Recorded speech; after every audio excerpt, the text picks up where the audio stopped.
There was a time I looked at the mountains and wondered, why does this peak rise higher than the one beside it?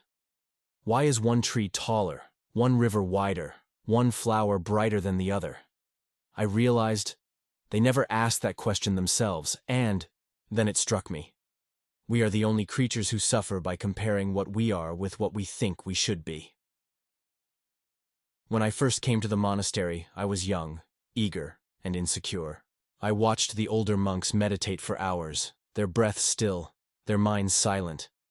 I could barely sit for 10 minutes. I thought something was wrong with me, so I tried harder, not to grow, but to catch up, not to be mindful, but to be better. And in chasing their path, I lost sight of my own. It took years, and a very wise teacher, to remind me of this. You cannot bloom by copying another flower. You must grow in your own season. Comparison is not the path to greatness. It's the road to suffering. When we compare ourselves to others, we're measuring our life with a ruler that was never made for us. Your story is not their story. Your pace is not their pace. And your purpose is not their purpose. The lotus does not envy the rose. The moon does not compete with the sun. Each shines in its time, in its way. Let me tell you a small story. There was once a young monk who asked his master, "Master, I feel worthless. Everyone around me is smarter, stronger, more peaceful. I will never be like them." The master handed him a candle.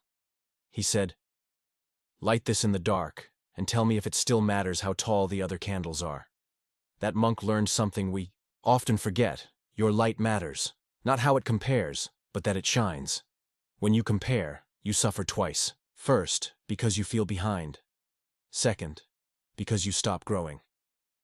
Comparison is like staring at another person's bowl while your own meal grows cold.